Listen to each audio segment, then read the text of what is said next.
Welcome to the Martin Bailey Photography Podcast.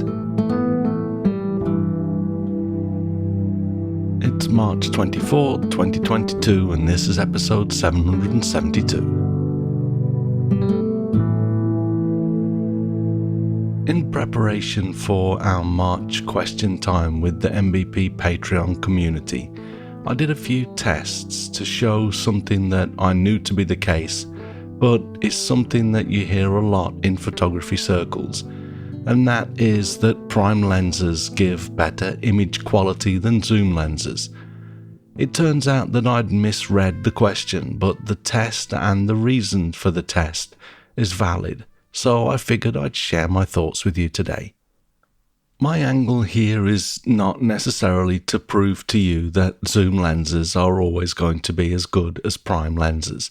But as I've mentioned in the past, there is a danger in simply believing what other photographers say, simply because you hear it so often. My point today is more about the importance of questioning what you hear, not necessarily confronting the person that says it, but think about what you have seen in your own photography, and if necessary, as I often do, run some tests of your own to form a definitive answer to your questions. After all, if you don't run tests with your own gear, you'll never be able to say for sure one way or the other. Anyway, let's take a look at what I tested. I took my Canon RF 50mm f1.2L lens, a wonderful prime lens, made of course for Canon's mirrorless system with the R mount. To compare this lens to a zoom lens, I grabbed my Canon RF 24-105mm f4L lens, and to show the difference in quality over the latest prime lens, I also grabbed a 30-year-old 50mm f1.4 non-L lens. This lens has been repaired once, as I had some mould form on the inner elements probably around 18 years ago now, and I sent it into Canon for repair. It doesn't get a lot of use these days, but it's such a good little lens that I've never been able to bring myself to sell it. Besides, at under $400 new, the resale value for a used copy isn't enough to convince me to part with it. I did my test with a Canon EOS R5 mirrorless camera, which in itself brings a certain amount to the table, as it records beautifully sharp images.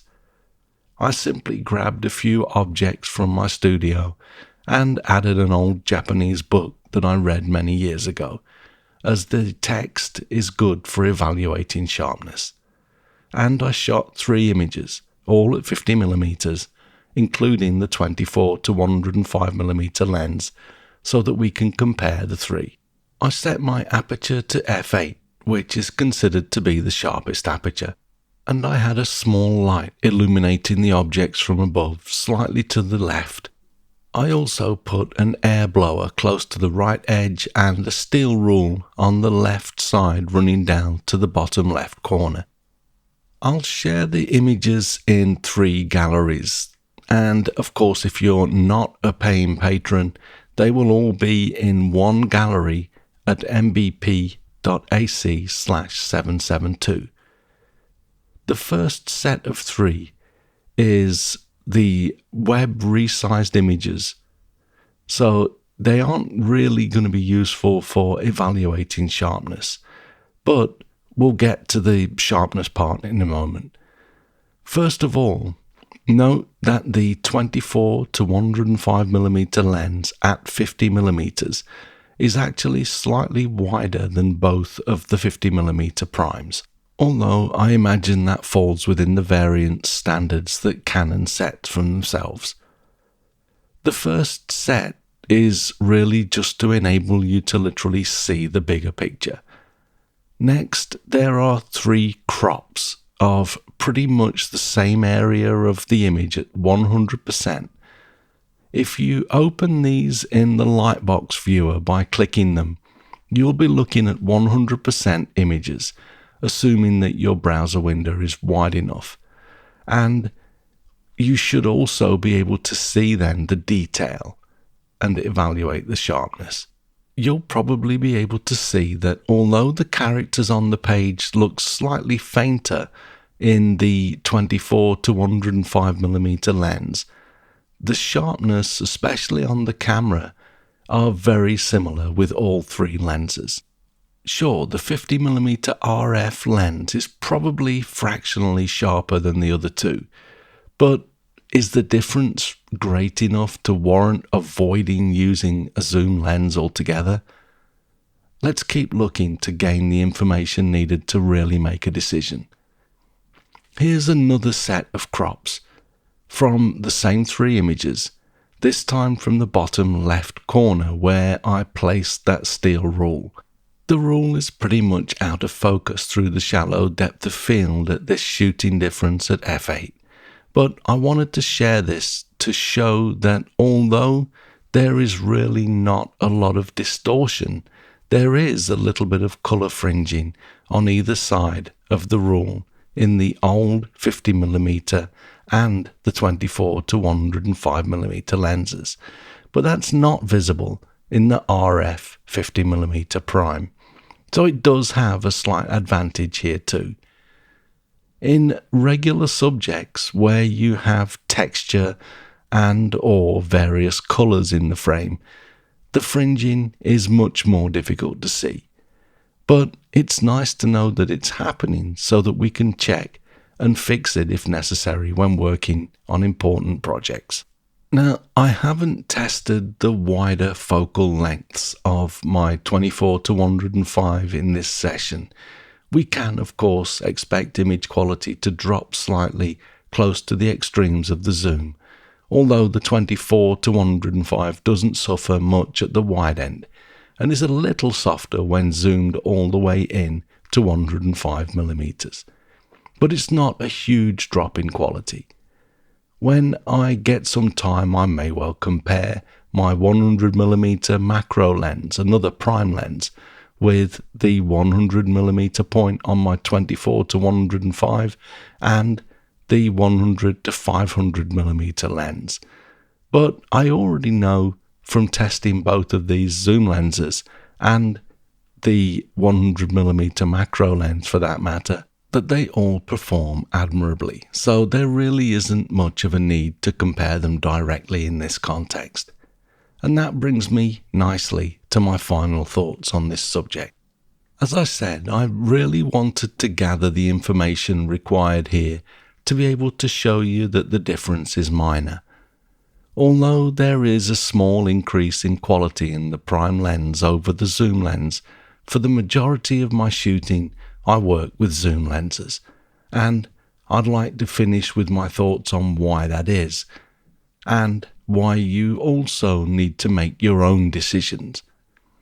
Personally, I'm pretty much always going to choose zoom lenses for travel and landscape photography because it's so much more versatile in the field. Sure, you can zoom with your feet, but there are limitations that we face, such as shooting position restrictions, private land, etc., that will often make it necessary to shoot from a certain distance. Yes, we can crop our images in a little if we need to get closer, but couldn't physically do so. But I have 45 megapixels and I want to use as many of those pixels as possible. This is my choice and may not be so important for you. I prefer to be able to get my framing as close to perfect in the camera to avoid cropping when possible. With my own lenses, I just don't think the drop in image quality is great enough for me to want to try to work with prime lenses. If you consider the number of lenses I'd need to even start to cover my current kit in primes, it soon becomes obvious that it just isn't realistic, both financially and in my ability to actually carry the lenses around. I'm currently working with 3 RF lenses that provide every millimeter from 15 to 500 to cover the main focal lengths I'd need at 14, 24, 35, 50, 85 and 100mm lenses. so 6 lenses to replace my first 2. Then I'd need a number of really big wide lenses to cover the key focal lengths that I get with my 100 to 500mm lens. I've done the 600mm gig and the 300 f2.8. I loved my old 70 to 200mm f2.8 lenses too, but I'm really enjoying being able to work from 15 to 500mm with 3 great RF lenses. It's just so much easier to get around with this kit. So why do I even own the 50mm prime? Well, for me, the main reason is the wider aperture and the shallower depth of field that it brings to my photography. If it wasn't for the widest aperture of f1.2, I wouldn't own the 50mm lens. When you see how good the image quality is from my EF 50mm 1.4 lens, you could also argue that there's very little difference in the aperture between the f1.4 and the f1.2, although the prices vary hugely, so saving money on the f1.4 version is definitely an option too. Every gear decision we make is a trade-off, and it doesn't always have to be cut and dry. And this brings me to my final point. Gear is our enabler. It is by no means the be-all and end-all of photography.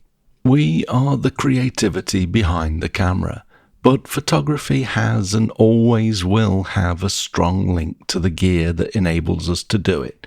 And at the end of the day, some gear is just so nice to use that it can override the arguments about whether A is better than B or C. The 50mm f1.2 lens falls at least partly into that category. It's a solid and yes, heavy lens, but it feels great to work with, and the wide aperture with creamy bokeh is an added bonus, as is the ultimately very good image quality. And ultimately, the decision as to whether or not you shoot mainly with prime lenses, or like me, mainly with zoom lenses, is also very much a personal choice. My aim today is not to persuade you in either direction. My main goal, as I said at the start of this post, is to suggest that you question the reasons behind your decisions, and don't base your decisions on commonly whispered photography mantras. Are prime lenses always better than zooms? In some ways, yes, but the flexibility of zoom lenses is undeniable, and I believe that the zoom lenses we have now are so good that it really isn't necessary to take out a second mortgage to buy an arsenal of prime lenses for the difference in image quality alone. If you want to shoot very wide apertures, that's another story. Typically, zoom lenses have relatively small widest apertures, so this should probably be the trade-off that you consider more than anything. And not because of the light gathering aspect so much now either. ISO performance is also so good now that you can whack your ISO up to get the shot rather than using a wider aperture if exposure is the only consideration. Having said all that though, I still take my 50mm 1.2 prime lens to Namibia when I go, because I want to use the shallow depth of field in some of the portrait work that I do there. I carry that brick of a lens around for almost 3 weeks for probably around an hour's worth of photography. But I don't mind that at all because the results are beautiful. You make your own mind up about this and have fun with your photography, and do some tests yourself to see how your lenses fare. If you're happy with the quality you are getting with zooms, you probably don't need primes just to increase the quality. It's the other reasons that I've touched on that should drive your decisions. When people say that primes are better than zooms, they are correct. But If you're lucky enough to be able to buy some quality L lenses or similar in your own system, if you don't use Canon gear, then you'll probably be just as happy with the results from zoom lenses. And if you are a staunch prime lenser, you've made your decision too, and I don't want to try to change that. I would ask though that when you try to talk zoomers into your world, don't only talk about image quality. You already know that the decision is about so much more than that. I'll add some affiliate links to the gear mentioned today in the show notes. If you buy from our friends at B&H Photo, please use these links to help keep the wheels on the MVP wagon. Thanks very much for listening today. If you enjoy this podcast, please consider supporting us on Patreon, which comes with various tiers of benefits depending on your contribution. Although all tiers provide access to the full blog posts for more than 770 episodes, as well as access to the MVP community. For further details, check out our Patreon page at mbp.ac/Patreon. You can find me on Instagram, Facebook, Twitter and LinkedIn, and links to everything that I'm up to are at martinbaileyphotography.com, so do drop by and take a look. I'll be back next week with another episode, but in the meantime, you take care and have a great week, whatever you're doing. Bye bye.